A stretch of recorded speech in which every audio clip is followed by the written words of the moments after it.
കോവളത്തെ പാചക തൊഴിലാളി രാജേന്ദ്രന്റെ മരണം കൊലപാതകമെന്ന് സ്ഥിരീകരിച്ച് പോലീസ്.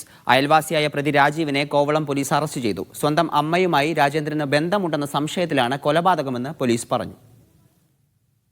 കോവളം നെടുമം പറമ്പിൽ വീട്ടിൽ രാജേന്ദ്രനെയാണ് നെടുമത്തെ സഹോദരിയുടെ വീടിന്റെ ടെറസിന് മുകളിൽ മരിച്ച നിലയിൽ കണ്ടെത്തിയത്.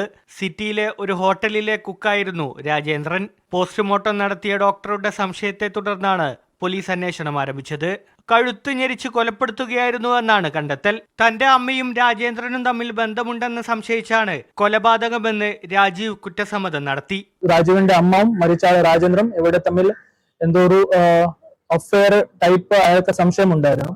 ആ ദിവസം രാത്രി അറൌണ്ട് 11:06 സമയത്ത് അയാളെ ടെറസിൽ പോയ സമയത്ത് അപ്പുറത്തെ സൈഡുള്ള ടെറസിൽ രാജേന്ദ്രൻ ഉണ്ടായിരുന്നു. He applied pressure on the neck of A person and that time this person is died. സഹോദരിയുടെ വീട്ടിൽ കഴിഞ്ഞിരുന്ന രാജേന്ദ്രനെ കഴിഞ്ഞ 17-നാണ് മരിച്ച നിലയിൽ കണ്ടെത്തുന്നത്.